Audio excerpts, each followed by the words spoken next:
नमस्कार, आप सभी का बहुत बहुत स्वागत है एडवांस न्यूमरोलॉजी के ये 5th डे के सेशन में। आज है ग्रैंड फिनाले, जल्दी सेशन शुरू होने जा रहा है। आप सभी से रिक्वेस्ट है कि आप सेटल डाउन हो जाइए, अपने पास 3 चीजें अरेंज करके रख लीजिए, जैसे कि pen, water bottle, diary, notepad.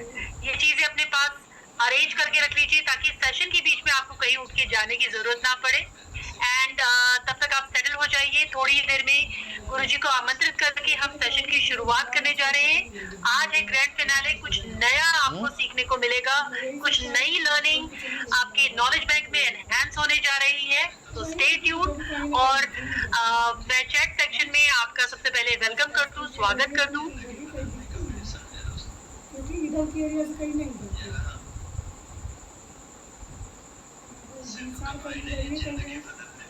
बाकी आप उधर नहीं जा सकते, इतना में जा रहे थे। मैं आप सभी का स्वागत करती हूँ। और चैट सेक्शन पे आप ये मेंशन कर सकते हैं कि अभी तक का आपको जर्नी कैसा लगा, आपकी लर्निंग कैसे रही, और अपने कमेंट्स आप चैट सेक्शन पे लिख सकते हैं। चैट सेक्शन ओपन हो गया है और ये मॉनिटर्ड रहता है।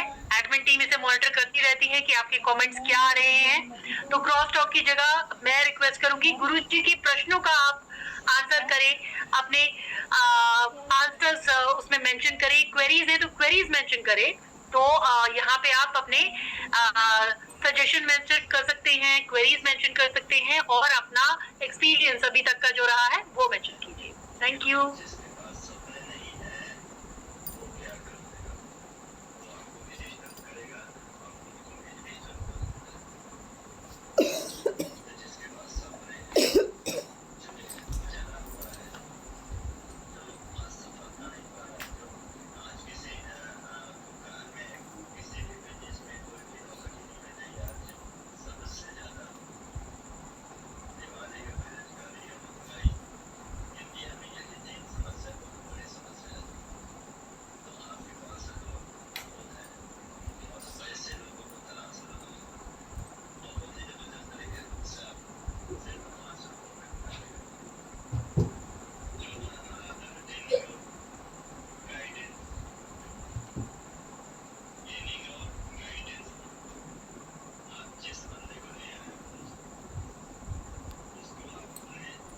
नो साउंड सर, क्योंकि अभी कोई बोल नहीं रहा है। आप सबको समय इस बात का दिया गया कि आप सेटल डाउन हो जाइए, आपकी चीजें आप अरेंज कर लीजिए, जैसे कि diary, notepad, pen, water bottle. बीच में आपको कहीं जाने की जरूरत ना पड़े, क्योंकि गुरु जी का जब लेसन शुरू होता है तो किसी का भी उठ के जाने का इच्छा नहीं होता। तो इसीलिए ये समय दिया गया था कि आप इस बीच में इसको अरेंज कर लीजिए। एंड बस 2 मिनट में सेशन की शुरुआत होने जा रही है। Stay tune.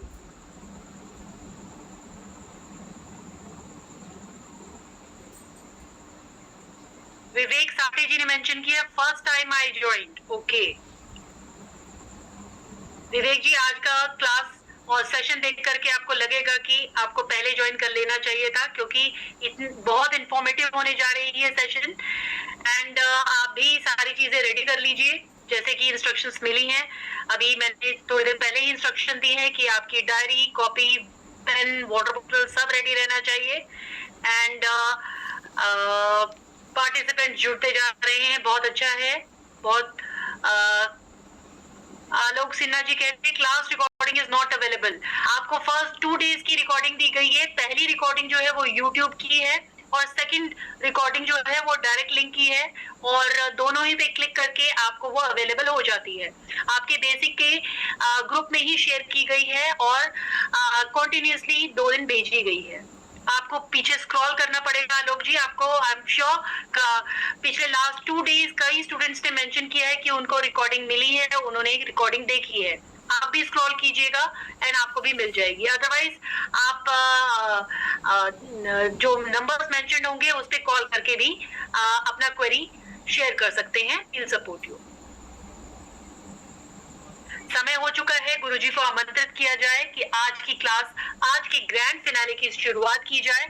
गुरुजी, मैं आपका सादर आमंत्रण करना चाहूंगी कि आज की सेशन की शुरुआत की जाए। स्टूडेंट बेसब्री से आपका इंतजार कर रहे हैं, सेशन की शुरुआत होने की का वेट कर रहे हैं। तो आई वेलकम यू गुरुजी कि आप इस सेशन की शुरुआत करें। नमस्ते नमस्ते, thank you Jyoti ji for inviting me once again. आप सबका बहुत बहुत स्वागत है। सबसे पहले आज के इस ग्रैंड फिनाले में और पिछले 3 दिन के सफर में एक बहुत ही अच्छा कोरिलेशन बना आपके हमारे बीच में, and really the best group, one of the best group जो हमने देखा इस साल आप लोगों का वो ग्रुप है। बहुत इंटरेक्टिव ग्रुप है, बहुत ही अच्छे स्टूडेंट्स, डिसेंट स्टूडेंट्स, और डेफिनेटली आप लोगों ने भी जो है एक आपकी जो जर्नी रही है पिछले 3 दिनों में आपके माइंड में अगर आप 3 दिनों की जर्नी के बारे में बोलना चाहेंगे, 3 डेज से पहले जब आप आए थे आपके कुछ एक्सपेक्टेशन होंगे, कुछ डाउट्स होंगे, कुछ वो चीजें होंगी माइंड में, तो व्हाट यू फाइंड, अगर सिंगल वर्ड में आपसे बोलूं मैं डिफाइन करने के लिए पिछले 3 दिन की जर्नी को एक सिंगल वर्ड में अगर डिफाइन करना पड़े तो आप कैसे डिफाइन करेंगे? Let's see how creative you are. ठीक है, तो आपके आंसर्स देखते हैं। आपके जो है एक सिंगल वर्ड में अगर आप उसको डिफाइन करना चाहें पिछले 3 दिन की जर्नी को, how it is your journey, कैसी जर्नी है आपकी? Wow, very good, excellent, fantastic, wow.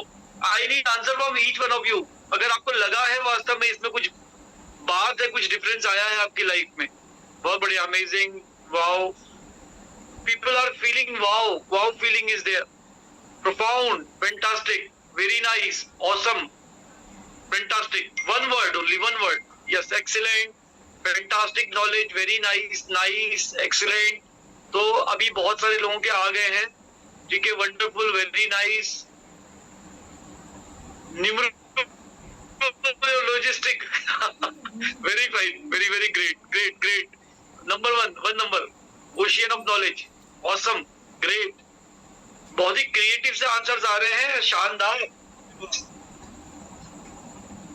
भाई दिल छू लिया आप लोगों की बातों ने, एनर्जेटिक, नॉलेज से भरी हुई, फर्स्ट टाइम ज्वाइनिंग, कोई बात नहीं, फर्स्ट टाइम ज्वाइनिंग है तो आज भी आपको बहुत कुछ मिलेगा, नॉलेजेबल, वेरी गुड, फैंटास्टिक, सुंदर, ओके, शानदार, फैंटास्टिक, बहुत बढ़िया, वेरी गुड। तो चलिए आज की क्लास को भी कुछ लोगों ने कल ही क्लास मिस कर दी होगी, तो जैसे हमारा एक चलन है, हम लोग जो है आज की क्लास को भी एक रिकैप से स्टार्ट करते हैं। कल की जो जर्नी थी, वो कल जो पढ़ा था उसको जल्दी हम लोग रिकैप कर लेते हैं, ताकि अगर आपसे कुछ छूट गया है तो आप लोग मेकअप कर पाए और फिर हम आगे की जर्नी पढ़ेंगे। आज बहुत इंपॉर्टेंट टॉपिक्स हम लोग टच बेस करने वाले हैं।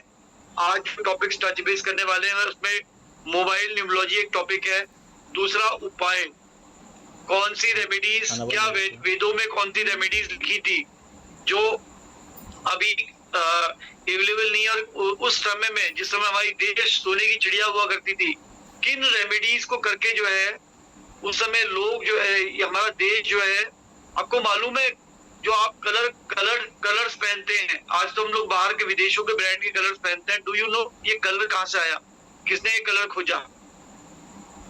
कैन यू टेल मी कि ये कलर की स्टार्टिंग कहां से हुई थी? Very attractive,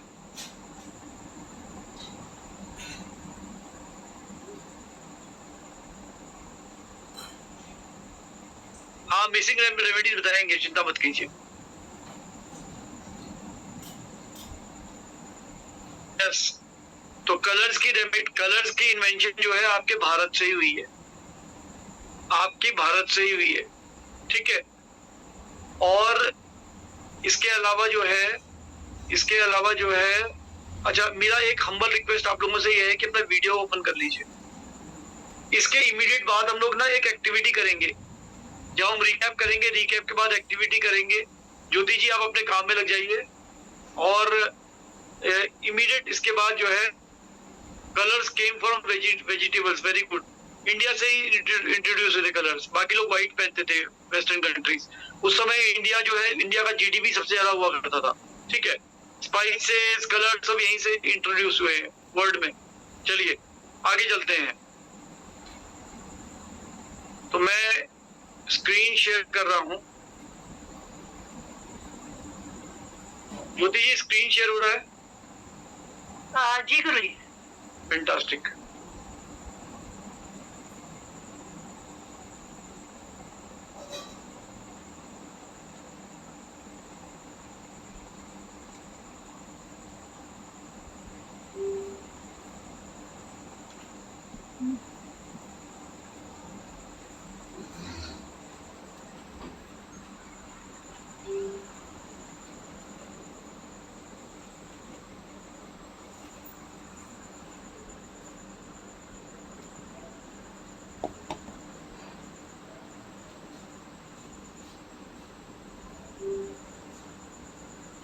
let me share की कल हमने क्या पढ़ा था उसको हम लोग एक बार फटाफट दोहरा लेते हैं और फिर आगे चलेंगे हम लोग।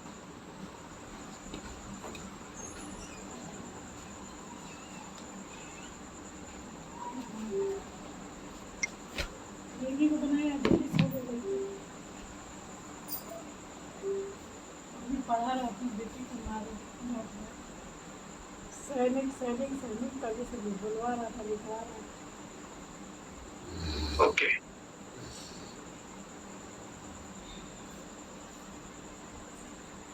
तो कल हमने योगास से पढ़ा था, जो अलग अलग ग्रिड्स में कौन कौन से योगास आते हैं ये पढ़े थे हम लोगों ने। तो लक्ष्मी ग्रिड के योगास तो आपको पता ही है। इसके बाद मैंने आपको पाइथागोरस ग्रिड दिखाया था, ये इसके बारे में बताया था, वैदिक ग्रिड के बारे में बताया था। तो पाइथागोरस ग्रिड को देख लेते हैं। पाइथागोरस ग्रिड में भी जो है आपके 8 योग बनते हैं। 3 6 9 जो है मेंटल प्लेन होता है इनका। IQ बहुत स्ट्रॉन्ग होता है, ऐसे लोगों का दिमाग बहुत तेज होता है, शार्प होता है। 2 5 8 वाले इमोशनल क्वेश्चन इनका बहुत स्ट्रॉन्ग होता है और इसको जो है इसको इमोशनल प्लेन कहते हैं, इमोशनल प्लेन कहते हैं, ठीक है, EQ कहते हैं। दिल गोल्डन हार्ट होता है इनका। 1 4 7 वाले जो है बहुत ही प्रैक्टिकल होते हैं, प्रैक्टिकल माइंडेड लोग होते हैं, हर चीज लॉजिकली करते हैं, थोड़े से मनी माइंडेड भी होते हैं। इसके बाद वर्टिकल प्लेन्स में आया 1 2 3। 1 2 3 वाले जो है ये लोग थॉट प्लेन होते हैं, बहुत ही अच्छे प्लानिंग वाले लोग होते हैं, प्लानर होते हैं। 6 4 5 6 जो है ये आपका एक विल पावर का प्लेन है, इनका विल पावर बहुत स्ट्रांग होता है। आखिरी में जो है 7 8 9 वाले जो है एक्शन प्लेन वाले होते हैं, ये बहुत ही एक्शन तुरंत काम करने वाले लोग होते हैं। इसके बाद 2 अगेन राजयोग आते हैं, तो 3 5 7 का राजयोग होता है, ये स्पिरिचुअलिटी का राजयोग है। यहाँ पर ये लोग बहुत ही स्पिरिचुअल होते हैं, स्पिरिचुअलिटी से सक्सेस उनको लाइफ में मिलती है, ठीक है, सुपर सक्सेसफुल होते हैं। और 1 5 9 का योगा होता है। 1 5 9 वाले डिटर्मिनेशन, यानी इनके अंदर दृढ़ संकल्प की इच्छा शक्ति बहुत स्ट्रांग होती है, ठीक है। तो ये हो गए आपके पाइथागोरस के 8 योग जो कल पढ़े थे। फिर हमने वैदिक ग्रिड में कुछ पढ़े थे। 319 का योग जो है मेंटल प्लेन है, ठीक है, IQ बहुत स्ट्रांग होता है। 6 7 5 का योग जो है इंटेलेक्चुअलिटी का प्लेन है, फाउंडेशन का प्लेन है। मैंने बताया था ये लोग जो है बिल्कुल बेआधार होते हैं, स्ट्रांग लोग होते हैं, किसी भी बहुत ज्यादा जिसपे आप रिलाई कर सकते हैं, ठीक है। संस्था के हेड हो सकते हैं किसी, जैसे डीन होते हैं, प्रोफेसर होते हैं, इस तरह के। 284 होते हैं, 284 वाले हर्डल्स का प्लेन है ये। इनके लाइफ में हार्डशिप्स आती है, हर्डल्स आते हैं। फिर वर्टिकल में 362 देखा था हमने, ऐसे लोग फिक्स्ड आइडिया वाले लोग होते हैं, एक ही तरीके से जीवन जीना पसंद करते हैं। 178 का प्लेन देखा था हम लोगों ने, ये अगेन स्पिरिचुअलिटी का प्लेन है, सोशल वर्क का प्लेन है, ये सोशल वर्कर होते हैं। फिर 954 का प्लेन है, 954 का प्लेन वर्सेटिलिटी का प्लेन है, ठीक है। इनको सब काम करा लो आप, jack of all, but master नहीं होते किसी के, नन मास्टर ऑफ नन, ठीक है। उसके बाद 374 अगेन ये जो है एक काल सर्प दोष भी है और इंटेलेक्चुअलिटी का प्लेन भी है। अगर ये जो है बहुत ग्राउंडेड रहते हैं, ठीक है, बहुत ग्राउंडेड रहते हैं, अर्थ से कनेक्टेड रहते हैं, धरती से कनेक्ट करके काम करते हैं, बहुत ही इनका वैसे रहते हैं, मतलब बहुत सीधे तरीके से रहते हैं, सिंपल लाइफ जीते हैं, सिंपल लिविंग, हाई थिंकिंग वाला रहता है इनका। अगर ये लोग ऐसे रहते हैं तो बहुत हाई लेवल तक जाते हैं, अदरवाइज इनकी लाइफ में चैलेंजेस भी आते हैं। तो काल सर्प दोष है 374 वाला। उसके बाद 279 पढ़ा था हमने। 279 जो है 972 डूअर्स योगा है, ये कोई भी काम अगर हाथ में लेते हैं उसे करके ही रहते हैं, ठीक है। तो ये योग पढ़े थे। इसके बाद लॉ ऑफ अट्रैक्शन में मैंने आपको बताया था कि एनर्जी की डेफिनेशन, कि एनर्जी को मिटा नहीं सकते, बना नहीं सकते, केवल ट्रांसफॉर्म कर सकते हैं, ये एक डेफिनेशन आई थी 7th सेंचुरी में। उसके बाद जो है हमने ये श्लोक पढ़ा था भगवत गीता का, नयनम चिंतयन्ति शस्त्राणि नयनम दहति पावकः न चैनम कलेद्यन्ता पुनः शोष्यति मारुतः। इसका मतलब यह है कि आत्मा को ना कोई मार सकता है, ना कोई मिटा सकता है, ना कोई जला सकता है, ना कोई भिगा सकता है, ना कोई सुखा सकता है। अब आत्मा मतलब एनर्जी, जब हम इसको एनर्जी की तरफ पढ़ेंगे, एनर्जी को ना कोई मिटा सकता है, ना कोई सुखा सकता है, तो ये तो सेम डेफिनेशन बन गई। तो आपने बोला था कि ये डेफिनेशन जो है पहले आयोगी के 5000 साल पहले भगवत गीता में लिखी गई थी, वैदिक साइंस से निकली हुई डेफिनेशन है, ठीक है। तो वैदिक साइंस पहले आया था, मॉडर्न साइंस वैदिक साइंस का पार्ट है, ये प्रूव करती है। इसके बाद हमने देखा था कि दुनिया में हर जो भी चीज है वो वाइब्रेट कर रही है, और हर चीज जो वाइब्रेट करती है उसकी एक फ्रीक्वेंसी होती है, ठीक है। और हर फ्रीक्वेंसी जो है हर फ्रीक्वेंसी अपने ही तरह की फ्रीक्वेंसी को अट्रैक्ट करती है। लाइक अट्रैक्ट्स लाइक, 20 मेगाहर्ट्ज की 20 मेगाहर्ट्ज को अट्रैक्ट करेगी। अब अगर मान लीजिए आपको जो है मर्सिडीज चाहिए, तो मर्सिडीज को लेने के लिए मर्सिडीज के पीछे भागने से काम नहीं चलेगा, मर्सिडीज की फ्रीक्वेंसी में आपको वाइब्रेट करना पड़ेगा, जैसे यहाँ पे हो रहा है, ठीक है। कैसे, मैंने एग्जांपल दिया था, जैसे आप मान लीजिए लता मंगेशकर एक गाना गा रही है 93.5 FM पे, अब आपने क्या किया, रेडियो में भी ट्यून कर दिया 93.5 FM। जैसे करेंगे तो क्या होगा, ये फ्रीक्वेंसी एक दूसरे को अट्रैक्ट कर लेंगी और गाना बज पड़ेगा। तो लाइक अट्रैक्ट्स लाइक, ठीक है, ये लॉ ऑफ अट्रैक्शन का नियम है। उसके बाद ये मैं नहीं कह रहा हूँ, ये बड़े बड़े साइंटिस्ट जो है कह के गए हुए, निकोलस टेस्ला, अल्बर्ट आइंस्टीन ने भी यही बात कही है।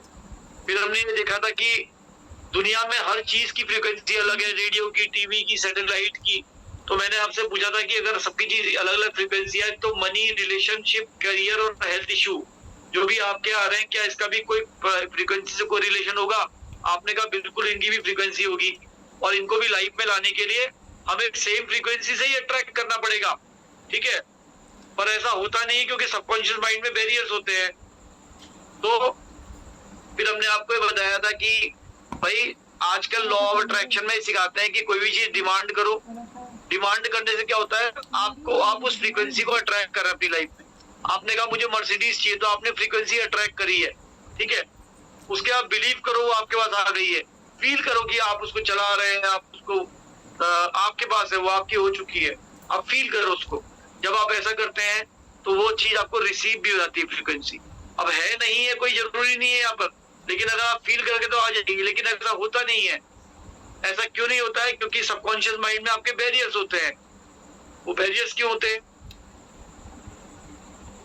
वो बैरियर्स होते हैं, दूसरा, अगर आप कहोगे मुझे मर्सिडीज चाहिए, तो आपको एक फ्रीक्वेंसी से अट्रैक्ट कर रहे ना उसको, तो फ्रीक्वेंसी जब तक बहुत स्पष्ट नहीं होगी तब तक वो आपकी मर्सिडीज अट्रैक्ट नहीं होगी। वरना दिन में तो आपके 60,000 विचार आते हैं माइंड में, तो आपके ऐसे होने लगे तो हर चीज अट्रैक्ट होने लग जाएगी लाइफ, ठीक है। तो नेचर ऐसा होने नहीं देता है।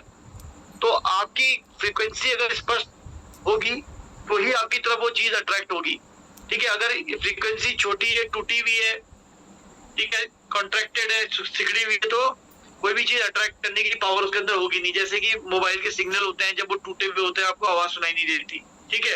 अब क्या है कि ये फ्रीक्वेंसी कब एक्सपेंड करती है, कब ये स्पष्ट होती है?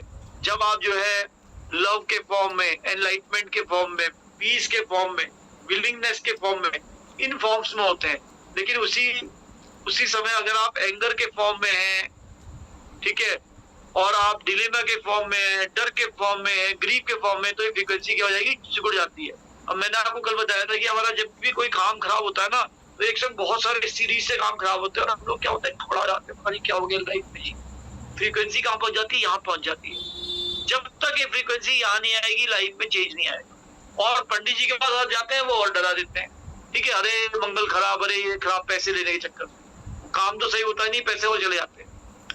तो कैसे सही करा जाए इसको? फिर मैंने आपको बताया था दिमाग के 3 सेक्शन है। कॉन्शियस माइंड, कॉन्शियस मतलब जो तर्क बुद्धि, जिससे लॉजिकल माइंड, जिसमें आप जो है डिसीजन लेते हैं दिन भर में, कोई काम करना है नहीं कर रहा है। फिर एक सब अनकॉन्शियस माइंड होता है जो अनकॉन्शियसली काम कर रहा है, 30% होता है ये, कॉन्शियस 10% होता है। ये क्या कर रहा है? किडनी, हार्ट, लीवर, आपके जो इंटरनल ऑर्गन काम कर रहे हैं। जब आप सोते हैं तो भी काम करते हैं वो 24/7। ये कैसे काम करते हैं? अनकॉन्शियसली काम करते हैं। व्यक्ति कोमा में चला जाता है तो भी काम करते हैं। 30 to 40% दिमाग भाई आपका यही लग रहा है। उसके बाद आपका सबकॉन्शियस माइंड सबसे बड़ा खिलाड़ी है। ये एक बहुत बड़ी सी लाइब्रेरी है, इसमें आपके जो भी काम करते हैं वो दर्ज हो जाती है फाइल की तरह, ठीक है। दिवाली आदि का एग्जाम्पल दिया था मैंने, दिवाली में जो भी खाएंगे, जो भी काम करेंगे, वो सब आपका क्या है, दर्ज हो जाएगा। 10 साल पहले दिवाली में जो किया होगा वो भी दर्ज हो चुका है। और यहाँ तक कि पास्ट